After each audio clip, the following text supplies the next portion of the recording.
All right, 3, 2, 1.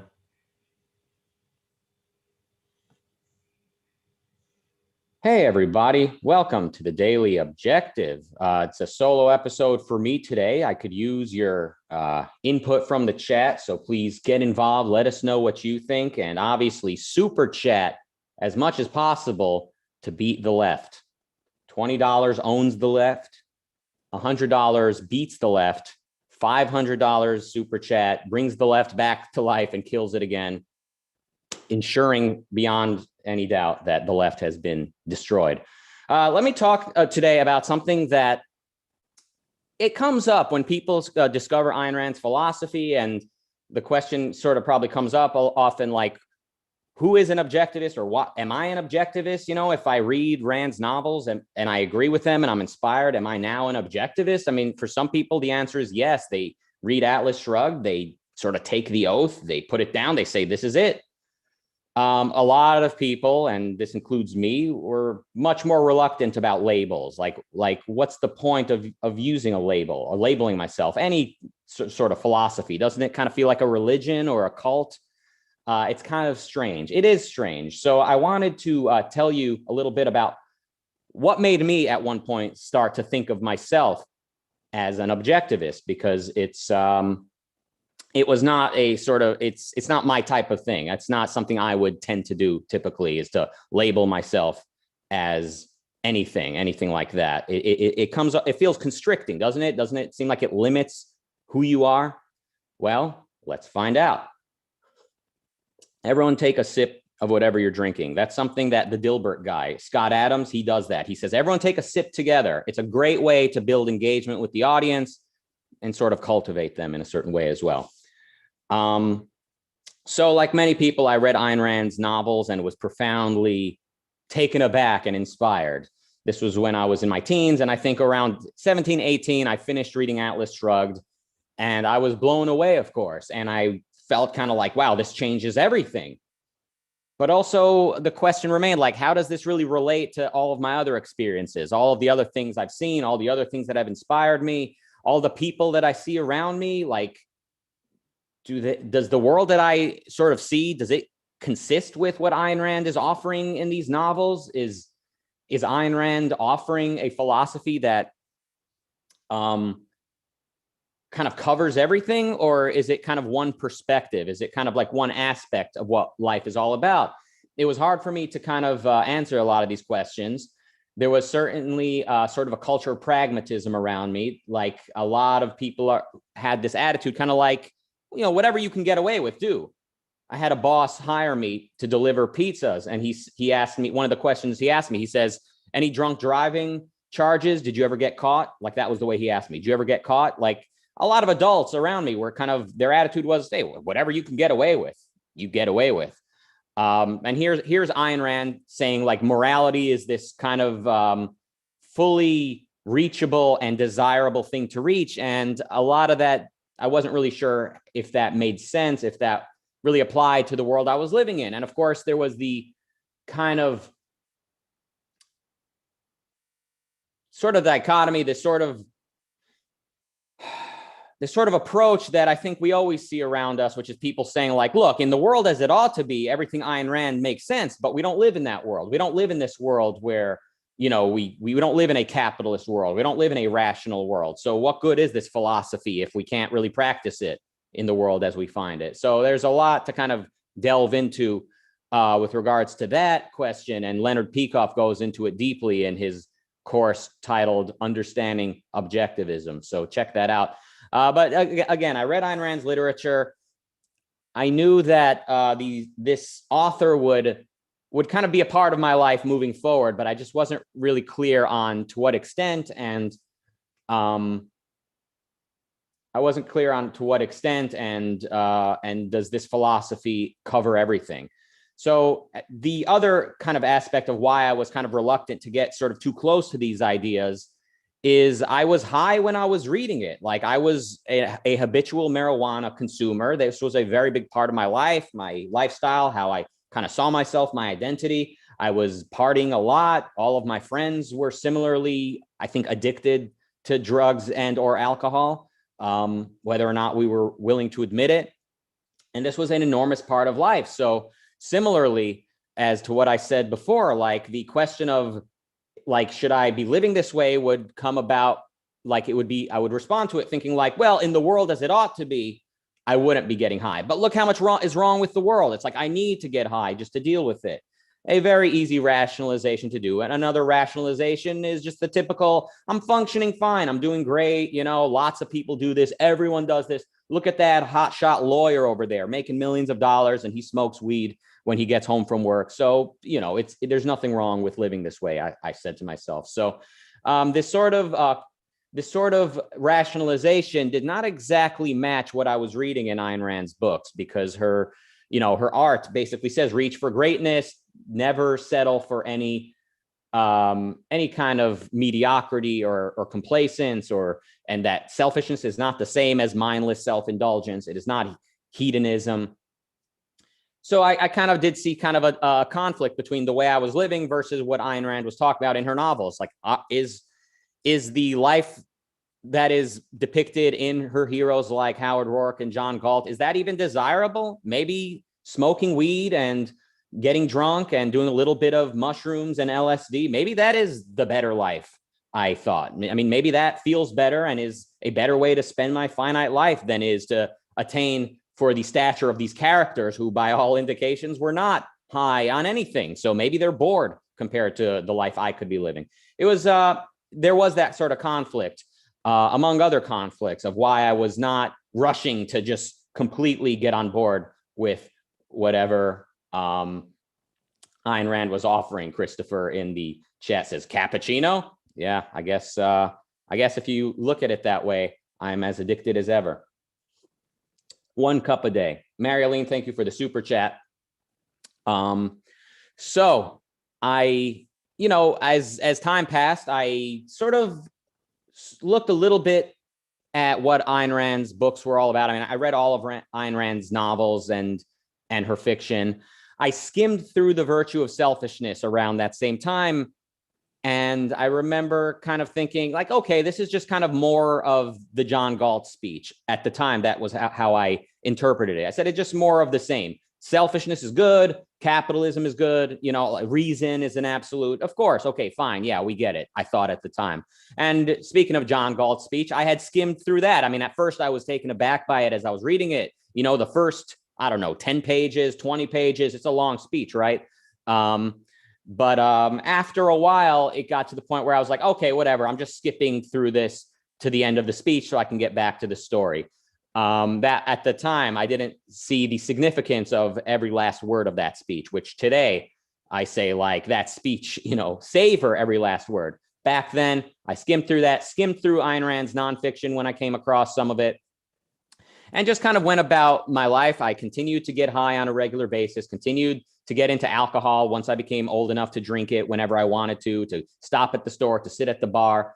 And, and these sort of habits fed into one another, a little bit of weed here and then a little bit of alcohol to counteract that, a little bit of uppers to kind of wake me up, a little bit of downers to calm me down. It just became a very unhealthy lifestyle, obviously, as it sounds. And this sort of lifestyle does not lend itself to the type of philosophy and way of life that Ayn Rand is presenting in her works that I had read. So there was always this kind of like sort of double life, if you like this sort of like, on one hand, Ayn Rand is offering something. On the other hand, the life that I'm living and all the people around me are going with something very different. And all of the people I'd met had this kind of very pragmatist, sort of short range, kind of whatever you can get away with. If you can get away with getting high a lot and paying the bills, then you won. That was the way, that was sort of the message I was getting. Maybe I was being a little selective with the messaging that I was seeking out, but regardless, that was what I sort of saw around me. And that was how I was living. Then at age 24, I decided it's time to quit smoking weed. And soon after realized if I keep getting drunk, then that usually leads me back to weed. And if I do any sort of drugs, even if I just kind of go on trips, so to speak, this is for the drug users in the audience, you know what I mean by a trip, like LSD, mushrooms, there's other stuff as well. It makes you hallucinate for like a few hours, and it's analogous to going on a trip. Even if I do just that, I realized, even if I only do that, let's say once a month, it'll become more frequent than that, and it'll ultimately lead me back to marijuana. And that leads me back to this sort of complacent and restless and reckless way of life, which was not conducive to the life that I wanted. It was stifling creativity. It was stifling motivation.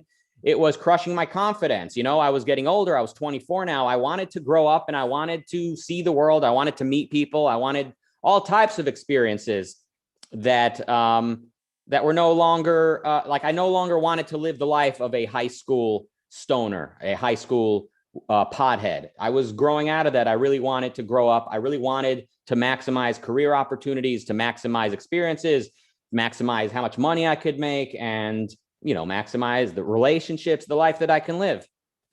And I found this to be very, very difficult to quit. Even the supposedly non-addictive drug, marijuana. You know, I've heard, you hear for decades and decades, people saying, oh, it's not even addictive. Introduce me to someone that did it on a regular basis and quit without any difficulty and stayed quit. Introduce me to that person. Maybe there's one, but maybe there's some, but certainly that was not me. It was always quitting and then starting again, and then quitting and then starting again. So at a certain point, it's like, yeah, I'm in full control. I keep on overturning my previous decision and starting again. And it was a very unpleasant way to live. I couldn't start my day without getting a little bit high, you know, smoking a little bit of weed. I couldn't end my day without a little bit of weed. Does that sound like I'm in control? Does that sound like I'm living the best life? Does that sound like I'm reaching for my maximum potential? Or does it sound like this master of puppets is pulling the strings, to call back a meme from yesterday's episode? So I turned to a therapist, thought maybe meeting one-on-one with a therapist would help. Maybe it did help, but I still found myself in the same cycle. Finally, the therapist mentioned, you know, there is an outpatient group you can contact. I contacted them, began weekly attending an outpatient group at a sort of rehabilitation center where people with various sort of stages of addiction and recovery would meet. We would check in, like, how are we doing? Now, this is not a 12-step meeting. This is an outpatient group at a treatment center where we would meet. And one of the things that I was advised to do at this group, in this group setting, was to start attending 12-step meetings, Alcoholics Anonymous, which I cringe a little bit at even talking about on the internet because they don't like being discussed publicly. It's still technically supposed to be kind of a secret organization. The reason being that they don't want anyone to represent the program. So let's say Russell Brand relapses tomorrow. Let's say he starts doing coke again and acting a fool. Then that makes the program look like it's ineffective or something like that. And also, the program should not have any particular person representing it. You know, it should be sort of this kind of decentralized program. Anyway, a lot to talk about with regards to the 12-step program. There's a lot to say, especially from an objectivist perspective, but I'll basically briefly touch upon it now just to kind of move this story along. Of course, the first thing I thought when I was told go to 12-step meetings was what a lot of people think. Isn't that a religious thing? Like, don't you have to believe in God? So are you telling me to choose between being rational and sober on one hand versus being addicted and, you know, being rational and on drugs on one hand versus being irrational, that is believing in mysticism, but sober? Like, there's this dichotomy there that I felt I was being presented with. But I was told by the counselor at the outpatient group, you don't need to believe in God. You can do whatever. You can believe whatever you want. Don't worry about that right now. Just go sit and listen to what people say at these meetings and think about if you can relate. And of course, I did relate. I went there. I was thinking about what people were saying. And I was hearing people say, yeah, I quit drinking and then found myself relapsing. I quit and then relapsed. And then I quit again and relapsed again. And that, of course, was very relatable. So I began attending the meetings, and I soon learned that, you know, AA gets a bad rap in that people, they think that like this whole higher power thing is like this mandatory mysticism, which really it's not. it can be whatever you want it to be. And I think the reason that that type of language is even in the 12-step program is because addicts have a tendency to operate on what Ayn Rand calls primacy of consciousness. Like, my consciousness controls the show. And if I don't like the way the world is, then I am going to get high and make myself feel like I'm in control of the world until the world is like a different place to me. And also, if I decide that I can get high, then that's how it goes, because I'm in charge. Primacy of consciousness. And part of the solution to this problem is to basically accept the fact that I'm not in control of the world outside. I'm not in control of the world outside of my mind. I am not in control of it unless I take action. You know, Francis Bacon, nature to be commanded must be obeyed. This is the Aristotelian primacy of existence spreading into the world, being manifest, whether or not people were identifying Aristotle in making these observations. Nature to be commanded must be obeyed. This is a deeply psychological statement, isn't it? So this is, I think, implicit in the 12-step program. As much as it appears to be like a religious type of society, it ultimately today, I believe, it essentially is an Aristotelian kind of reality-based program, because its main purpose is to help you stay sober. Sobriety is a concrete, measurable thing. It is not a mystical idea. You're either sober or you're not. There's no tampering with that mentally. And also, this sort of higher power of your choosing is helping you stay sober today. It's not saying you'll be sober in the afterlife. It's not saying your grandchildren will be sober. It's saying today, for you, you get to be sober if you sort of kind of hand it over to this external sort of power. Now, Leonard Peikoff points out in one of his podcasts, and this was obviously an enormous gift to me to come across at one point, Leonard Peikoff says, from what he knows about Alcoholics Anonymous, your higher power can even be like objective reality. Basically, anything that you're not in control of in your mind can basically function as your higher power. And I think that's a wonderful way to look at it. And ultimately, that's better than, you know, believing in God. So as the years passed, I mean, I got sober. This is, you know, the closest thing to what you can call a miracle, I think, when a habitual user of any substance is able to quit and to retain that abstinence. This was enormous, but, you know, very difficult. That's where the difficulty began. Suddenly, it's like you're living, I'm using the word you a lot, but I really mean me. This is kind of my experience. You're dealing with the world like a child now. You're learning how to live. You're learning how to communicate. You're learning how to contextualize things. You're learning how to judge people's behavior, because everyone suddenly seems like the enemy. Everyone suddenly seems like the enemy. When an alcoholic stops drinking, suddenly everyone seems like the bad guy.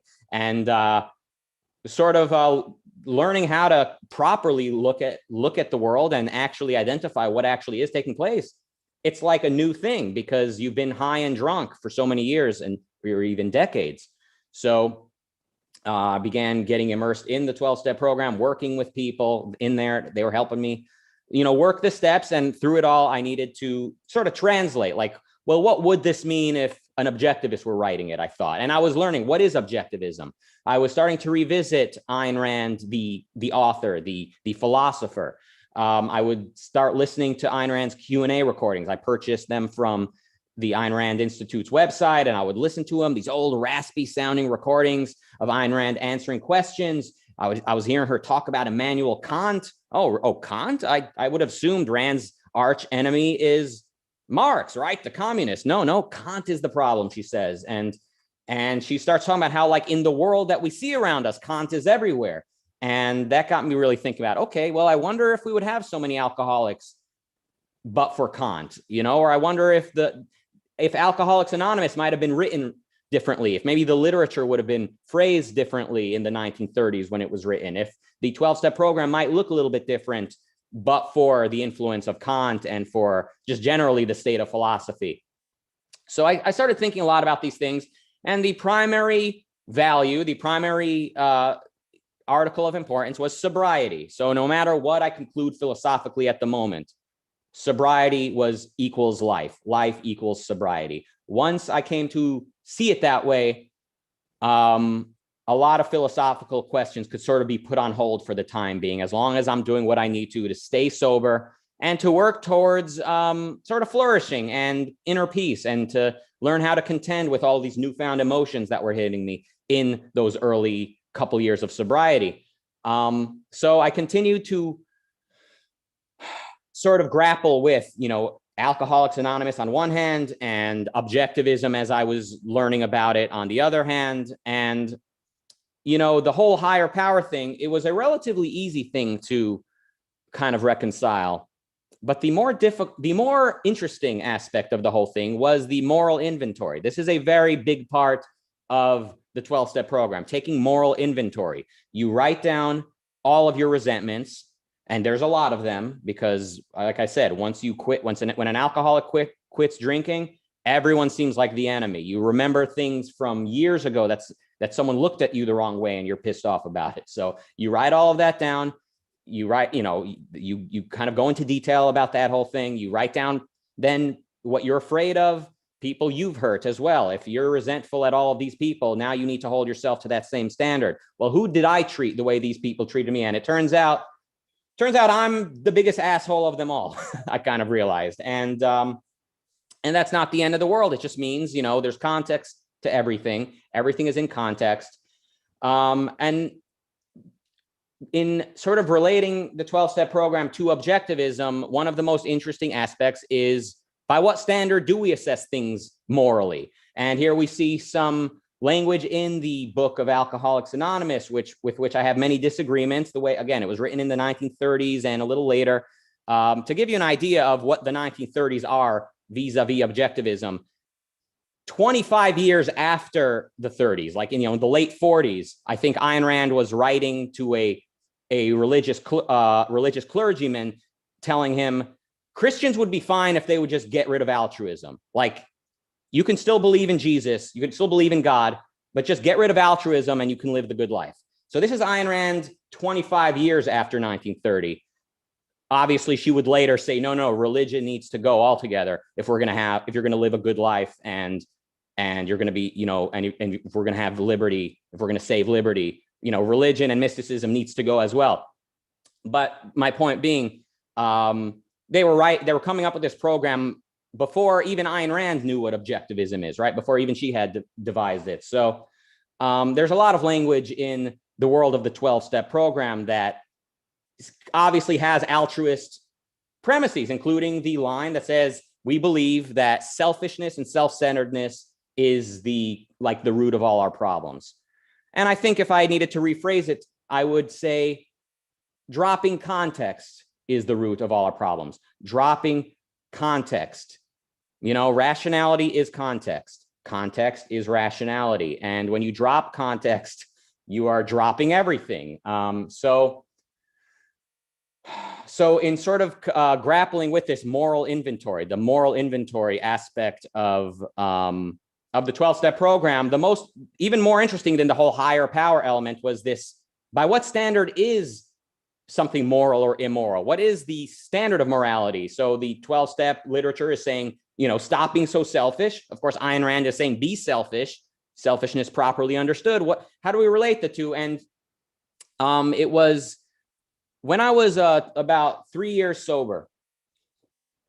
I had moved to Los Angeles. This was a Herculean task to me to be able to do that. So the sort of my dreams were coming true. The confidence was coming from this commitment I had taken to get sober and to stay sober. I was obviously making changes, including an enormous change of address. And I was, the sort of tormenting restlessness of early sobriety was starting to settle, but still I just wasn't quite at peace. And I was really trying to solve these problems. I was asking around, like, does anyone know why resentment and restlessness is such a big part of the sober life? And basically people said, you got to keep working at it over time. Things will get better. I said, okay, fine. Then Yaron Brook, who obviously I knew, I had consumed his content. I had heard him. He started his podcast during this time. This was right at the beginning of 2015. So up until that time, he had given his speech a million times, holding up his iPhone. That was kind of what he had mostly done. And I had seen him do a few debates. He was sort of like the face of the movement, right? And he began doing a podcast around that time. And in the second or third episode, he said, okay, everyone read chapter 1 of The Virtue of Selfishness. He was giving homework. He was assigning reading. And he soon after dropped that format. But while he was doing it, I was following the assignment. I read The Objectivist Ethics, which is chapter 1 of The Virtue of Selfishness. And like I said earlier, I had skimmed through it in the past, but now I like morality meant something. Like now I was in a place where taking moral inventory has life and death consequences, if only because my sobriety relies upon it. I can't stay sober if I'm not going to hold myself accountable. I can't stay sober and therefore live the good life and maybe even stay alive if I'm not going to take ethics seriously. So you can see what I like about the 12-step program at this point. In addition to the sort of primacy of existence premise that I think they uniquely hold in today's culture, this sort of emphasis on taking moral inventory. It's not just about getting the alcohol out of your system and then functioning. You need to really, really turn ethics into a matter of life and death. So now I was reading The Objectivist Ethics, and I'm seeing, here's what Ayn Rand says about ethics. She says, reason is an absolute. Reason does not compromise. You can't have a little bit of faith and a little bit of reason. Reason is an all or nothing thing. And similarly, egoism is all or nothing. There's no such thing as a little bit of egoism and a little bit of altruism. A little bit of altruism is just altruism. If you a little bit are born in debt, then your life is not yours. There is no compromising with evil. There's no compromising with the irrational. The irrational is now like poison you've introduced into your constitution, and it's going to spread. So you need to strive for perfection. What that means might take a lifetime to really understand what it means to strive for perfection. But that needs to be the goal. The goal needs to be to not let anything slip by and to really solve everything, to address everything. And so reading The Objectivist Ethics really showed me like, okay, reason, it's all or nothing. And if I'm going to go with Ayn Rand's ethics, I can't believe in any to any extent that selfishness is the root of my problems. No, it's lack of selfishness, really. It's dropping context. It's being a little bit irrational. It's evasion is the root of my problems, really. So I realized at that time that these ethics, reason, purpose, and self-esteem as the cardinal values and life as the standard, this is an ethical code that I can take inventory with this code in mind, rather than the one that Alcoholics Anonymous takes for granted in its literature. Work the same type of program, that is, take inventory. Write down, what did I do? What am I resentful of? What am I afraid of? Basically, take the same type of inventory, but the standard here being the code that Ayn Rand offers. And of course, I realized Aristotle had a similar kind of approach to ethics. That is, ethics is action-based. It's about what you do, not just what you kind of internally feel and believe. It's what you do, and it's all towards the whole, that is the good life. That's my understanding of Aristotle. And of course, Ayn Rand also says life is the standard of value, and there's kind of nothing above life. There's nothing outside of life. Like the full life, the whole life is your standard of value. And then why should I accept even this much altruism, I asked. Where does that come from? Why should I even go with a little bit of mysticism? So who says altruism needs to have any place in your life? Jesus? The rabbis who they don't even realize they're influenced by Christianity?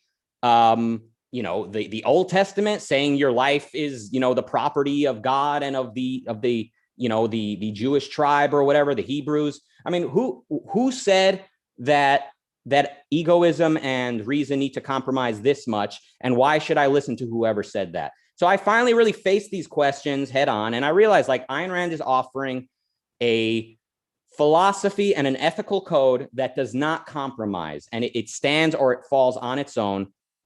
To accept it means to accept it and to agree with it, and not to try to blend it with any altruism and any level of mysticism or sort of subjectivism.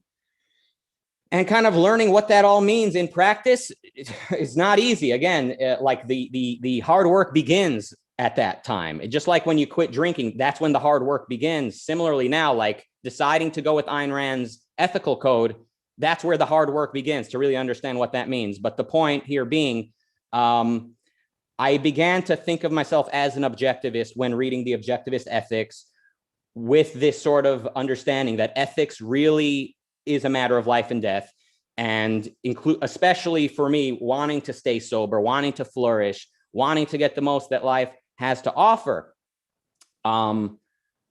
The reality of ethics really spoke to me. It was very concrete, very real. And of course, Ayn Rand's ethics, I was ready to accept and to agree with, and to completely work to eliminate any level of unearned guilt, such as altruist-based guilt, to completely absolve myself of any sort of hint of mysticism or subjectivism.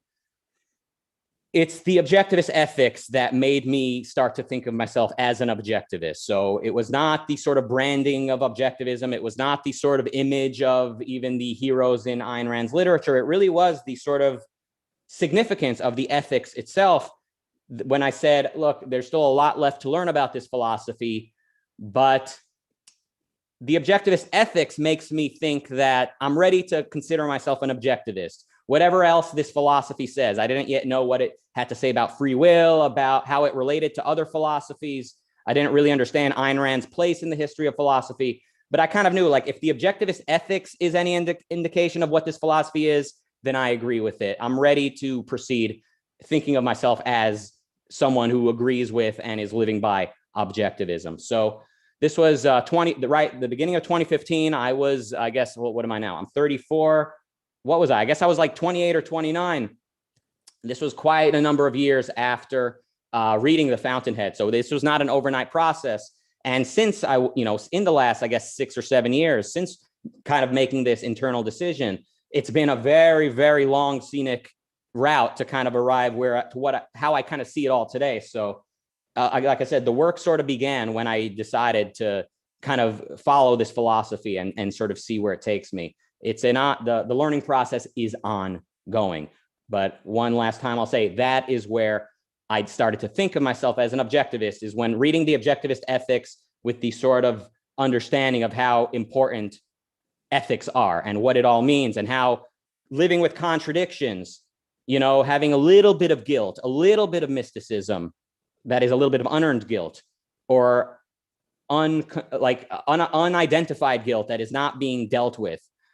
It's death. It's poison. You cannot stay sober. If you've struggled with addiction, in all likelihood, you will not be able to stay sober, certainly not sober and flourishing if you're living with guilt. So this sort of this very detrimental habit that I developed when I was young, with this dependency on marijuana and alcohol and a little bit of other drugs, this ended up being really the ultimate gift, because confronting this problem became a barometer of how I'm doing. And it gave me a life and death motivation to deal with guilt, to deal with any level of irrationality, and to attain for perfection, to work towards it. And most of all, to see that ethics means something. Ethics is real. So that was why I began calling myself an objectivist. And it was really just an internal thing, more long before I started talking about it to anybody else. It was an internal thing. It was, I get it now, and I'm on board. So there's my story. Thank you, Marilene and Bread Sandwich, for the super chats. Thank you, A Nascente, for the 50 rubles. Is that what R stands for? 50 rubles. I'm guessing that's a few dollars American. Thank you. Brazilian. I don't know what that's worth. Razi, if you want to look that up. I just, out of my own curiosity, I'd be curious to know what $50 means to the Brazilians. But thank you. He says objectivism for life. Absolutely. Quite literally true. Objectivism for life. Around $10, says Razi. Oh, thank you. Very nice of you. Christopher with 149 Canadian. Thank you. KFax with $20 says spending money to own the right with objective facts and non-contradictory identification. Thank you. I said, let's own the libs with super chats. This guy, he went a step beyond and said, we're going to own the right.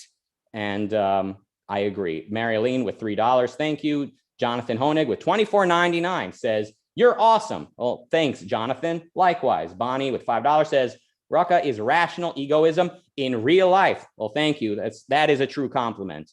Jonathan with $2.99 says, did Zane really do what he's been accused of? That's a little bit of an inside joke. Thank you, Jonathan. Thank you, Marilyn, for the additional $10. Thank you, Emily, for the $1.99. She says, thank you so much. You're amazing. My amazing? No, you're amazing. Duncan with $19.99 says, thanks for sharing. Very inspirational. Hoping my relative like you will make better choices and get off pot soon. I mean, pot really is the devil because it doesn't seem that threatening. You know, it's not like crack where, you know, you're out in the street begging people for money. And I mean, it's not like that. Nobody robs a supermarket to pay for their marijuana. So it seems non-threatening, but it's the drug of mediocrity. And I don't do mediocrity. So, you know, I'm very fortunate also that in my early 20s, I was finding a certain degree of success that I really wanted to hold on to. So I had a very manifest, very real degree of success that I wanted to preserve. And I really didn't want to go back to where I had been, the station in life I had been before. So I'm very lucky I had a number of barometers in life to sort of indicate how I'm doing.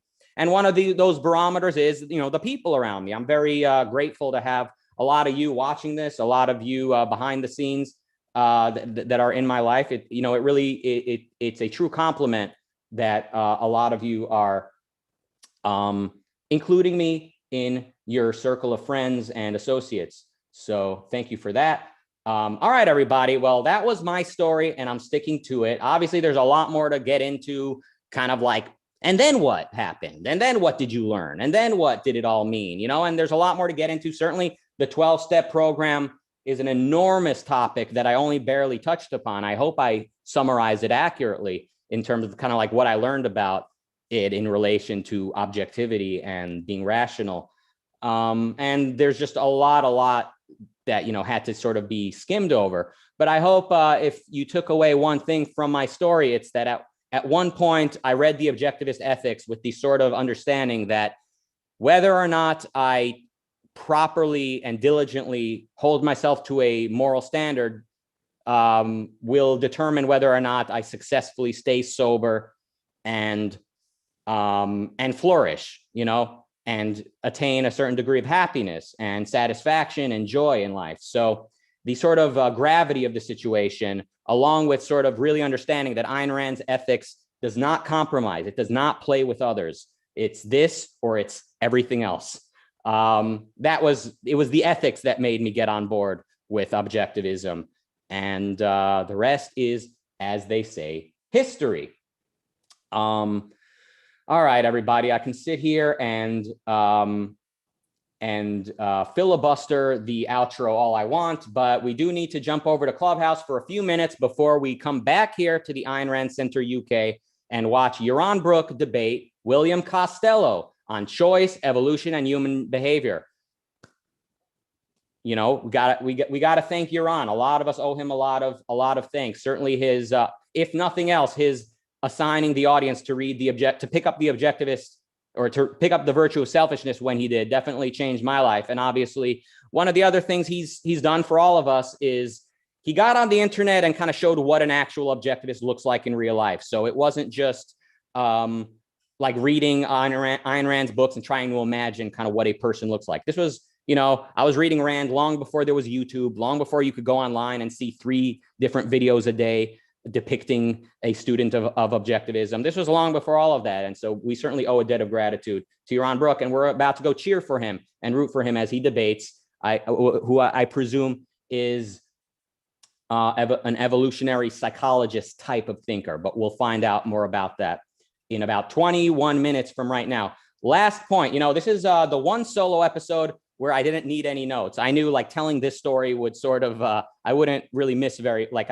I didn't really need any notes, but the one note I wrote myself is ominous parallels I wrote down just so I would remember to mention. After reading The Virtue of Selfishness, the next objectivist nonfiction I read was The Ominous Parallels, which it's not exactly the type of book people often recommend, certainly as like a life-changing book, but it really was, and I really can't recommend it enough. The Ominous Parallels by Leonard Peikoff. It's the one book that Ayn Rand endorsed as like part of objectivism or consistent with objectivism, with the one book she endorsed that was not her own, though she edited it. I think she basically presided over it in the 15 or so years that Peikoff was writing it. So it's all, you can almost call her a co-author of it, I suppose. It's really the one book. And it is life-changing. First of all, it addresses Nazi Germany and the Holocaust. This is one of the most daunting, shocking things in history ever. People are still perplexed by it, trying to understand what the hell took place. It's much more difficult to understand than communism. I mean, a child understands communism on some level. Nazism and the just absurdity of what took place in Germany is much more complex. And Leonard Peikoff offers some answers, and he uses Nazi Germany as a case study of how philosophy manifests in a culture and what that looks like, Germany being the case study. And that, of course, has heavy implications for how philosophy affects the individual, such as myself. And so right after reading The Objectivist Ethics, now I was reading The Ominous Parallels and seeing that what people believe in terms of ethics and in terms of, philosophy, epistemology, what's true, should I go with faith, should I go with reason, has very much life and death consequences. So read The Ominous Parallels. That's my dying wish. And I'm actually not dying. I'm actually living. Isn't that wonderful? Thank you, everybody, for the participation in the chat room. Thank you for the super chats. Thank you to the Ayn Rand Center UK for hosting, for letting me host today. I'll be over on Clubhouse in a minute to talk to you. And in just a few minutes after that, in just about 15 minutes, we've got to come back here to watch Yaron Brook debate the topic of choice, evolution, and human behavior. See you guys back here same time tomorrow for the Daily Objective, and goodbye.